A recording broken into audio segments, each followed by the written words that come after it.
So I'm Peter Alessandria. I'm a professional photographer. I am a former entertainment attorney, and I'm also an author and a speaker. And so I'm really excited to be here. I want to start by just thanking the group for welcoming me tonight. This is going to be an interactive workshop. So the way it's going to work is I'm going to speak for the first half, maybe about 40 minutes or so. I'm going to tell you about my journey, how I got to where I am, what I do, and I'm going to talk about some of the challenges I faced along the way and how I was able to navigate those challenges.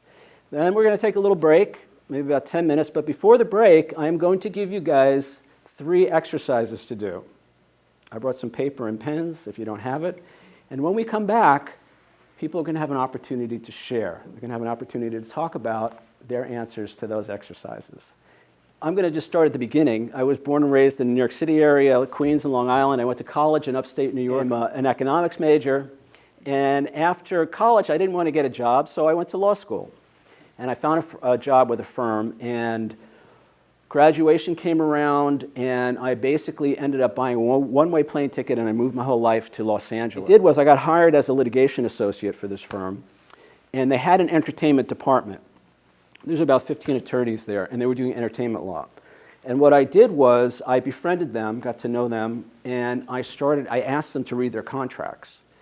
And I read every one of those contracts, and some of those contracts were 45 pages long, but this is the way I learned the entertainment business. So I basically educated myself in the span of about 3 years on entertainment law, and I was focusing mainly on film and television.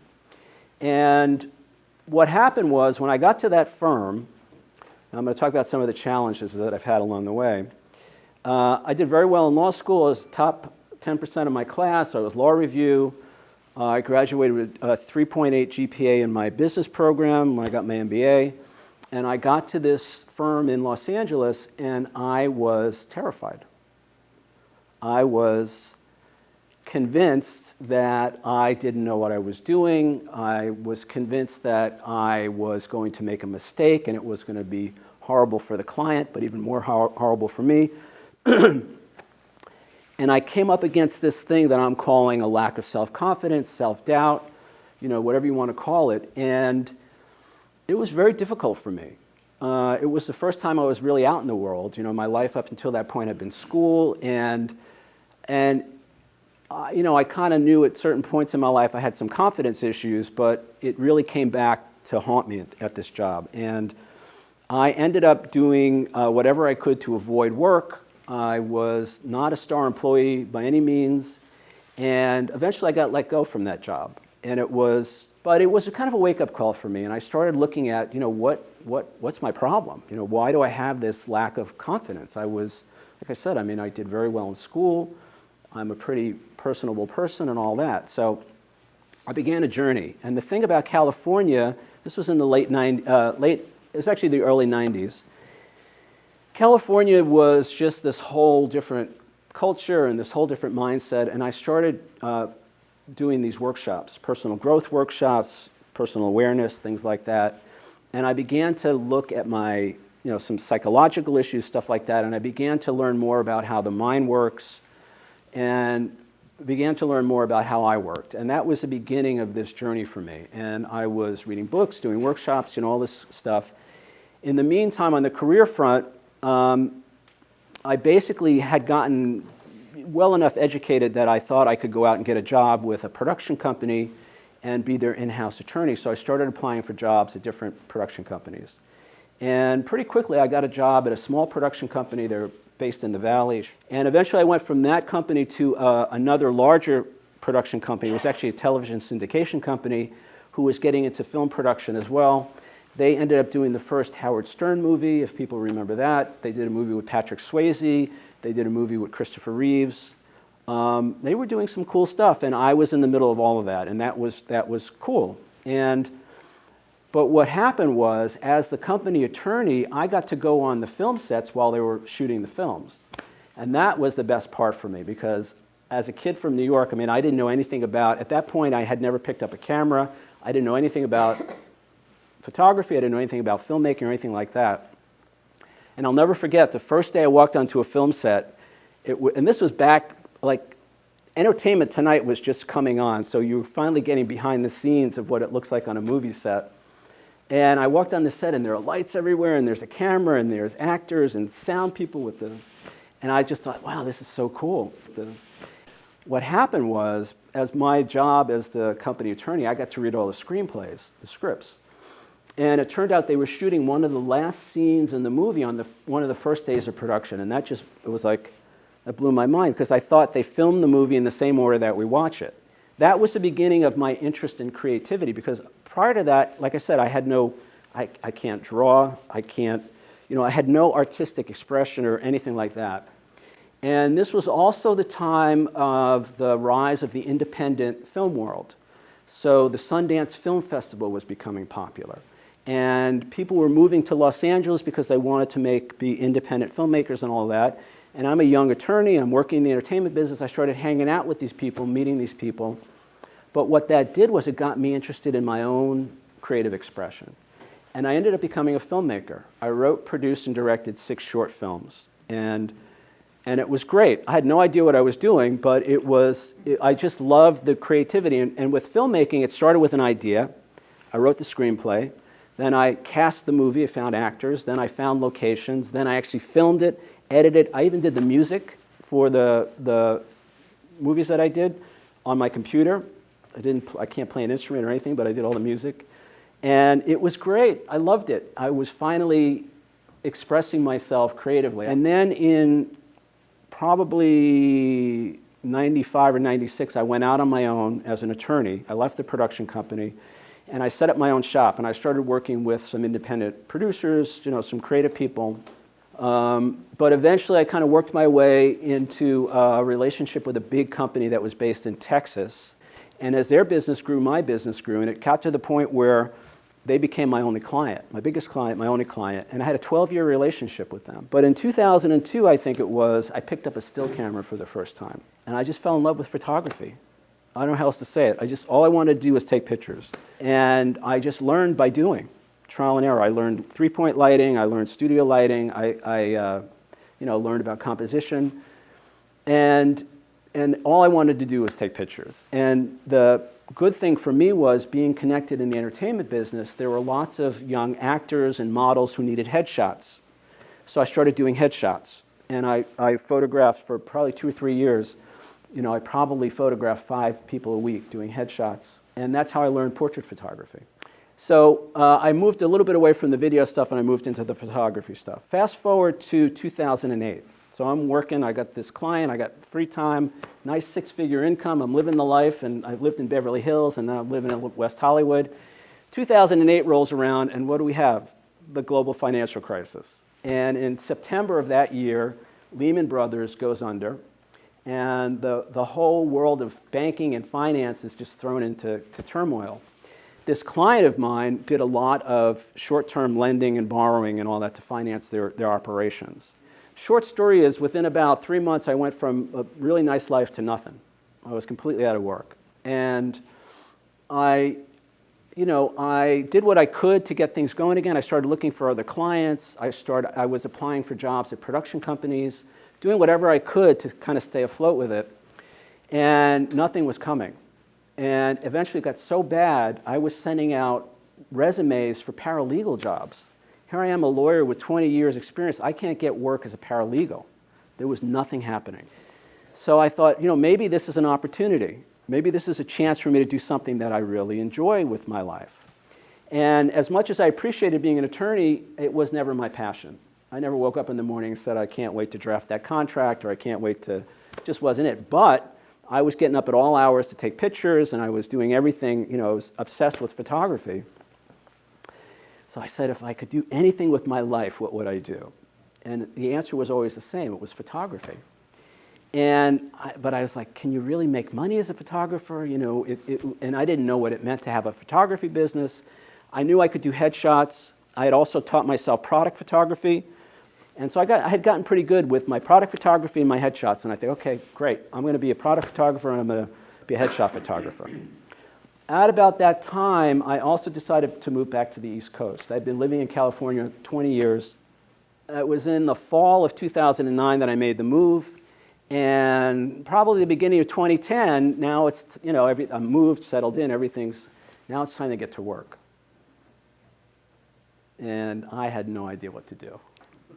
So for the first, it turned out to be almost 3 years, from 2010 to well into 2012, I was kind of sitting around wondering why things weren't moving forward, and I had all these great reasons. The economy was still tough, from the financial crisis. I don't have an education. I've never even taken a photography class. I've never taken an art appreciation class. I mean, I was economics, business, law. I didn't know anything about art, so I thought maybe that's the problem. Then I thought, well, there's all these other photographers out there, and there must be a lot of competition. It's a competition. At one point, I was sure it's because I didn't have the latest and greatest camera equipment. Turns out none of that was the problem. The problem was here, what was going on in here. And it turned out I had a real lack of self-confidence. I had a real fear of rejection, a fear of criticism. I had a lot of self-doubt. And the end result was I was kind of hiding out and spending most of my days on my couch watching TV and playing video games, telling everybody I'm a photographer. And the blessing and the curse of my law career was I had saved up a lot of money, so I had money in the bank that I was just supplementing my income. So I didn't have to really work it, Well, that money, come 2012, that money was running out. And I got up one day and said, gee, I got to do something if I really want to make this work. So now I had thought about cold calling for a couple of years, honestly, and every time I thought about it, I just wanted to throw up. I mean, the idea of picking up the phone and calling somebody I don't know and pitching them on my services was horrible, but I had painted myself into a corner on this one. So I decided I was going to start doing some cold calling to move things forward. And so I did some research. I found a couple of lists of potential clients, prospects, they call them, and I wrote myself a little script on the computer so I would know what to say. And it was the hardest thing in the world to pick up that phone. I mean, there would be a million other things like, oh, I got to go do the laundry right now, or I have to go, clean the kitchen. There's always some reason that I couldn't stop and pick up that phone. And eventually I ran out of excuses, and eventually I was running out of money. So I started, and it sucked. It was awful. It was like the worst thing ever. Before every call, I was shaking and sweating, and I would be on the phone, and my voice would be cracking, and just stressed out. But I was doing it, and at first it was only a couple of calls a day, and I kept doing it, and I got a little better at it. But one of the things I noticed later, not at the time, but later I noticed that I was like my own worst enemy, because I was judging myself, I was criticizing myself. I would pick up the phone and I would judge myself. You sound so stupid, or you don't know what you're doing, or nobody's going to want to hire you. All that negative self-talk would just go wild. Now, it turns out the people I was calling were really very nice. In 2 years of cold calling, I never got hung up on once. Not only that, a lot of them went out of their way. I guess they felt sorry for me. They went out of their way to help me. They gave me the names of their friends. Call this guy, call this company. He might need you. They were very nice. But I kept at it, and eventually somebody said yes. And I was shocked. I was like, I couldn't believe it. And I even said to the person, I said, look, you can change your mind if you want to. It's okay.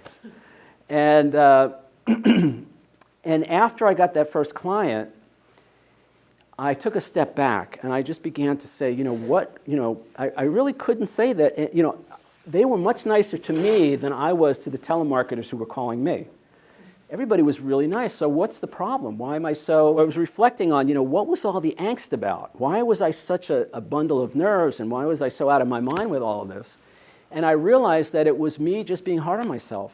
It was me just like beating myself up, me berating myself, criticizing myself, those negative thoughts and those negative self-talk and all of that was making my life hell. It was really, really, and it was creating the physical symptoms and the fear and all of that. So I started to look at that, and I realized, it's kind of good news, because it's not them that I have to worry about, it's me. But that's good, because I can change me. I can begin to change how I see myself. And that started me on this journey. And you can see the title of the book is Be Bigger Than You Think You Are. It's the recognition that what holds us back, or at least what holds me back in life, are my own limiting thoughts and beliefs about myself. I have a self-image, probably from some childhood experiences, which I don't need to get into, but which have been running my life without me being aware that that's what was running my life. A lot of this stuff gets buried into the subconscious. So all I know is that I'm terrified to pick up the phone to call a prospect. I don't realize that it's all this baggage, all this subconscious thoughts and beliefs about me that are causing those problems, those reactions. So, we're now in 2012, and I realized, I have to be bigger than I think I am if I want to do something with my life. So one of the things I started doing, this kind of contrary action, was I started posting on social media. I joined the New Jersey Photographers Group. Some of you guys know about that group. And people were posting photos of New York City, these kind of fine art photos, and I thought, wow, maybe I could do that. I saw these great photos of everything from the George Washington Bridge to the Freedom Tower to Empire State Building. I mean, here I am living less than an hour from Manhattan, and in 3 years, I never went to Manhattan to take a picture. So I see other people doing it, and I said, wow, maybe I can do that. So I started doing that, and then I came to this group. Somebody had told me about it, and I thought, she said, you've got to be careful because you stand in front of the room and you show your work and people take shots at you. And I said, oh boy. But I came, and I didn't show my work for a while. It was probably 6 months before I showed my work. Around that time, I started, I know you guys were doing exhibitions and shows and stuff like that. I started submitting my work for shows. So the first year, I think it was 2012, I entered 6 shows. I got into 2 of those shows. One was at a small art gallery in Port Washington, New York, on Long Island, where my dad was living. And just on a lark, I sent in 2 photos, and I got accepted into the show. And so we're having the reception, and the gallery owner stops everybody and says, okay, now we're going to do the awards. And I didn't even know they did awards. I didn't know. And he goes, first place goes to, and he announces somebody's name, and the person walks up to the front of the room, and they shake hands, and he hands them a check, and like a ribbon or something like that. And he goes, second place goes to, and he announces the person's name. The person goes up to the front of the room, they shake hands, the photographer takes pictures, he gets his check, gets his ribbon. And then they announce third place. And everything gets blurry at that point for me. It's like, I think maybe they said my name, I'm not sure, but either way, I couldn't move. It was just this moment where I was stuck. I couldn't move because I couldn't believe it. I couldn't believe it. It was just like, this is not who I am. This doesn't happen for me. I'm not good enough to win an award for anything. Up until that point, I had never won an award for anything in my entire life. So he says the name again, and I'm still not moving. And somebody across the room recognizes me and points at me. The whole room turns around to look at me, and I turn around to look behind me like there's pointing at somebody behind me. All right? Finally, somebody comes over and pushes me, and I go up to the front of the room. I get my check and my ribbon. And that changed everything for me. That was like, it was exciting, but it was so out of my perceptual, conceptual realm of who I was. I didn't go to art school. I don't know anything about art. And there was some great stuff on the walls. There was a lot of great painting, stuff like that. So that was the beginning, and I started entering a bunch of shows. The next thing I did was I started submitting my work for publication. So I cold called one of the major newspapers in New York City, and I cold called them, and I asked for the photo department, and I got one of the photo editors on the phone, and I introduced myself and said, look, I'm a New York City photographer. I take some great photos. Can I send you some photos? Maybe you guys will publish them. And she was very nice. She said, sure, give me your, she gave me her email address. And I started sending photos. Every time I would go out, now I was pretty active. I was doing a lot on social media and all that. And I was really getting into New York City. And this was also around the time that we started doing the moon shots, the full moon over the Statue of Liberty, the Empire State Building, and all that. So, 2 or 3 times a month, I would go out shooting, and I would come home, and I would email her the photos. For a year, I emailed her the photos. I never heard a word. Nothing. I didn't even know she was getting them. But I thought, I can't really call, but I can't take this as a rejection, because I don't know if it's a rejection. And I thought, I'm just going to keep doing it until somebody tells me to stop. So I kept sending photos, It was a little less than a year. It might have been 8 or 9 months. Send the photos. One day I get a phone call, and it's her. We love that shot of I don't even remember what it was. We want to run it in the paper on Sunday. I was like, great. She goes, what do you charge? I was like, I don't know. What do you pay? And we negotiated a rate and all of that. Fast forward, in 2 years, they published 11 of my photos. And it got to the point where they were calling me to see if I got any photos of the fireworks last night or the storm over New York City or whatever. So it goes from me not hearing from them for a year to now they're calling me. And this was all part of me just saying, hey, you know what? I'm good enough. I'm not the best. I'll tell you right now, I'm not the best photographer in this room. There's a lot of talent in this room, all right? But I also found you don't have to be the best to have a career as a photographer. You don't have to be the best to sell photos. And it was all in my head. It was just all this thing I would do to myself to psych myself out, to knock myself down, to cut myself down. And so it was overcoming that. That is what this book is about. It's the way I basically changed my thoughts and my beliefs about myself. We're going to break in a minute. I just want to tell you the quick story. The way the original title of this book was called Who Do You Think You Are? And that came from, it was probably 20 years ago as an attorney. I was having an argument with somebody. And in the middle of the argument, she stops, she puts her hands on her hips and says, who do you think you are? And what happened was, it was like, I stopped and I thought, wow, what a great question. Who do I think I am? It was this light bulb moment. And I may have even said that out loud because she suddenly had this very confused look on her face. I never responded back to her. She took off. I never saw her again, but that question stuck with me. Who do you think you are? And it was like, I realized at a certain point that whoever I think I am is exactly who I'm going to end up being in life. It's impossible to act in a way that's inconsistent with my primary thoughts and beliefs about myself. And another way of saying who do you think you are is how do you see yourself?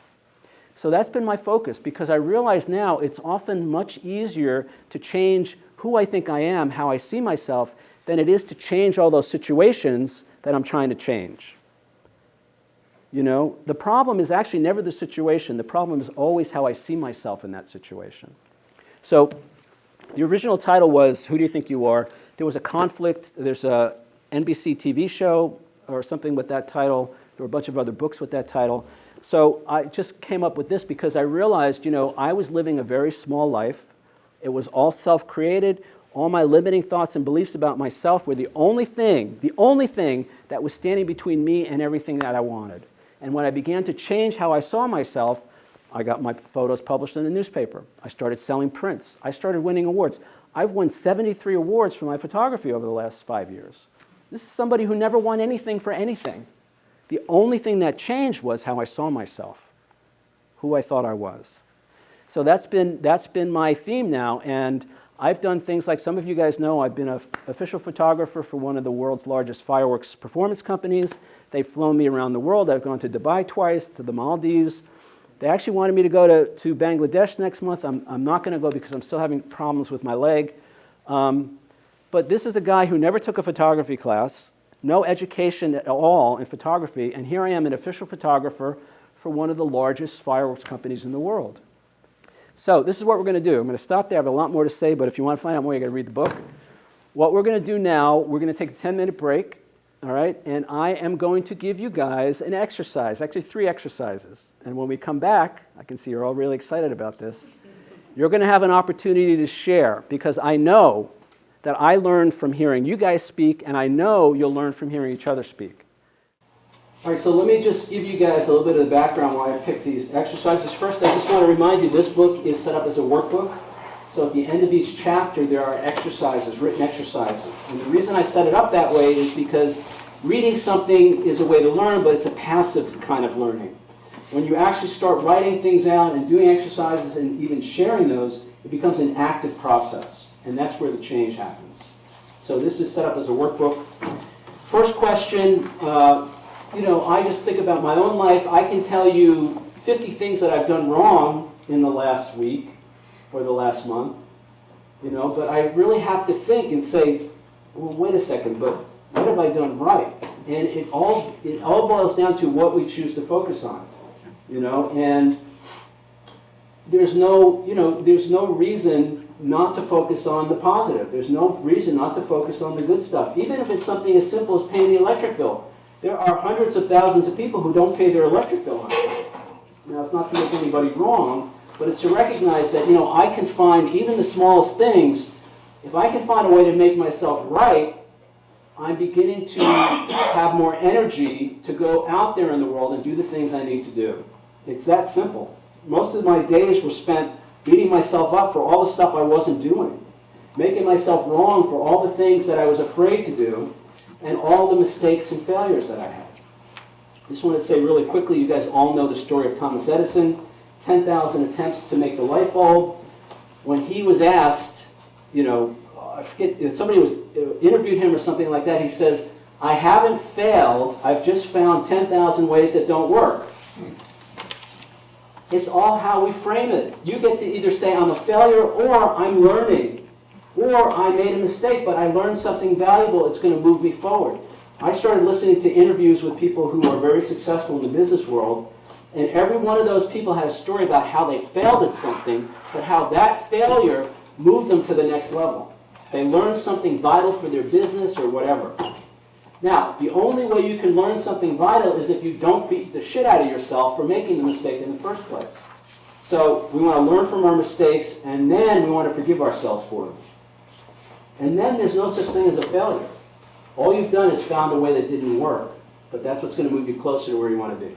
Question number 2 on this list, surprising yourself. So if we argue for our limitations, guess what we're going to get? But if you move beyond that and say, maybe this is possible. I got a photo on the National Geographic website. It's like, I never in a million years dreamed that was possible. But it happened. So anything is possible, as far as I'm concerned. So this question, how did you surprise yourself? Because now you have evidence. You have evidence that you are bigger than you think you are. You have evidence in your life that you've done something you didn't think was possible. Focus on that instead of why you can't do what you want to do with your life. And then question number 3, that's where we're going to dig a little bit. Changes you'd like to make. Again, I find that for me, maybe it's different for you guys, and if it's different for you, I want to hear about it. I find for me that, again, it's never the situation that's the problem. It's always and only how I see myself in that situation. And that's really good news because I usually can't change the situation, but I can always change how I see myself. I can begin to see, even if it's just a little, I can see myself differently, and that makes some space. Let me just say this too real quick. Anybody ever have the experience where somebody bought a photo of yours, a print or something like that, or something related to your creativity? I've gotten feedback from people who say to me, "God, I love your photos. The first thing I do when I come home from work is I look at your photo on the wall and I smile." And when somebody told me that, I was like, wow, I didn't know I could have a positive effect like that on somebody.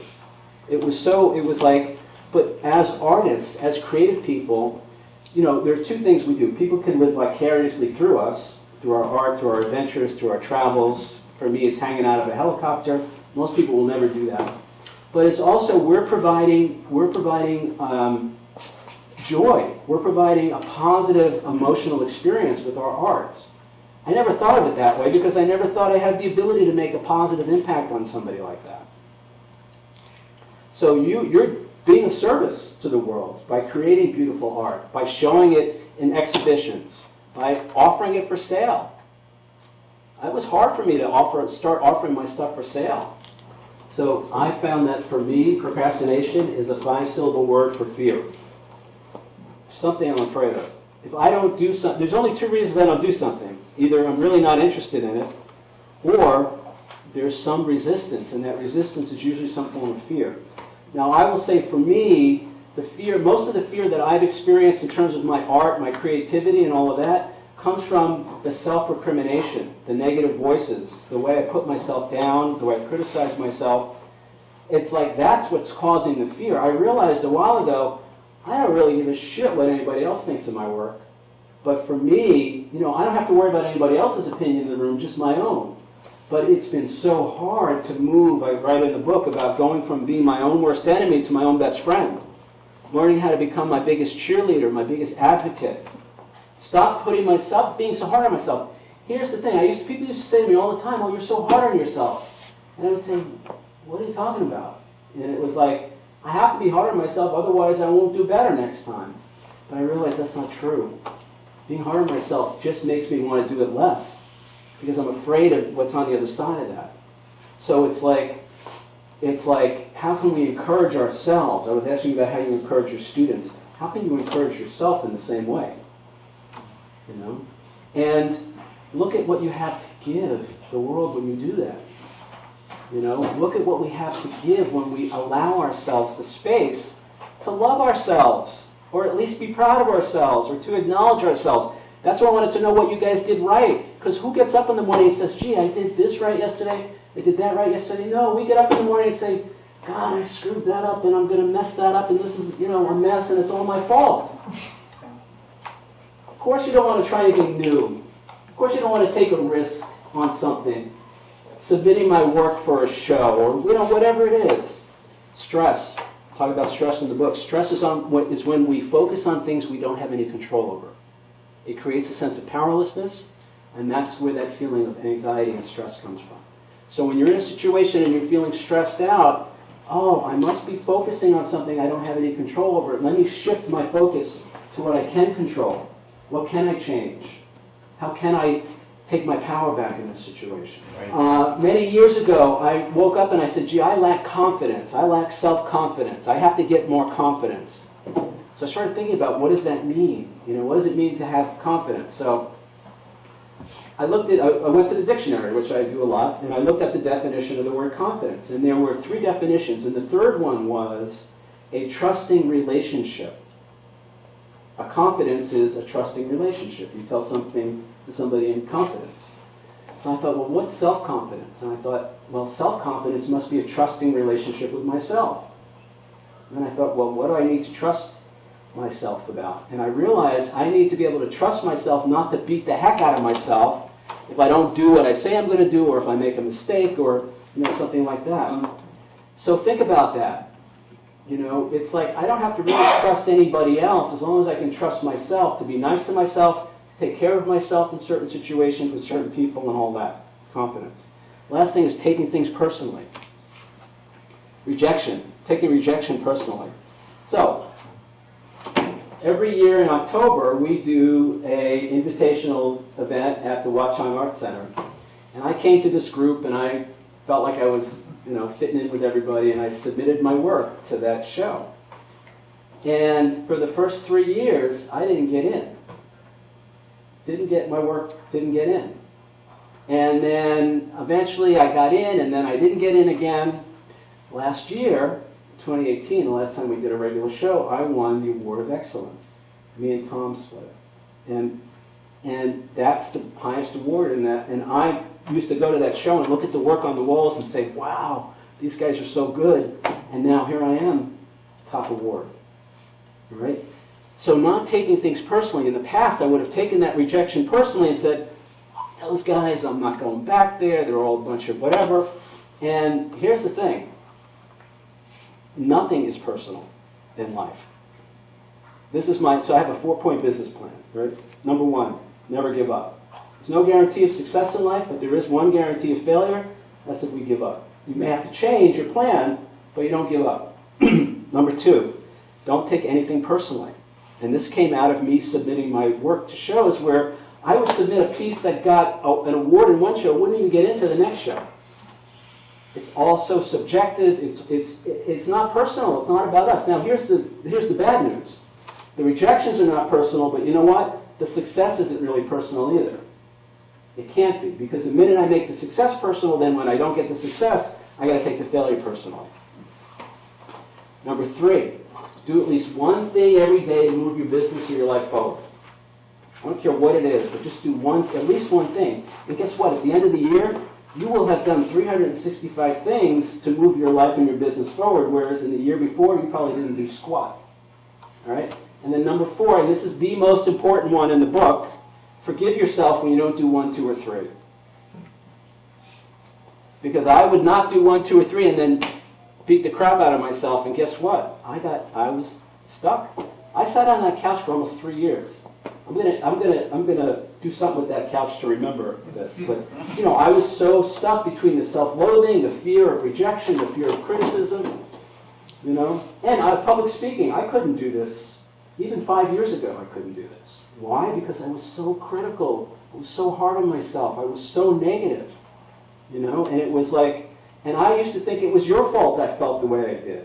It was all your fault that I'm nervous, that I'm anxious, that I lack confidence. No, it's got nothing to do with you guys. It was all about how I was seeing myself, how I was talking to myself, how I was treating myself, that was creating all the fear and the anxiety. So this is what I want you guys to do. We're not going to have time to do it tonight, but for those 3 things that you want to change, okay, I want you to look at this idea of who do you think you are in relation to that. Figure out what stopped within you that's holding you back, because it's not time. It's not money, it's not the economy, it's not the competition from all the other whatever out there, it's not the lack of gear and equipment, it's not the lack of education, it's how we see ourselves. So what are your limiting thoughts and beliefs around your stories? What are you afraid of? And remember, for me at least, the fear comes from the self-recrimination. It's not really, it's so weird now. I mean, I was certain that I was afraid of being rejected by whoever, somebody else, but it was never about that. It was what I was doing to myself that was creating all that. And fear is a paralyzing emotion. So it can be adrenalizing too, fight or flight, but for most of us, fear becomes, it's resistance. That's why I say procrastination is a 5-syllable word for fear. There's some resistance. There's something.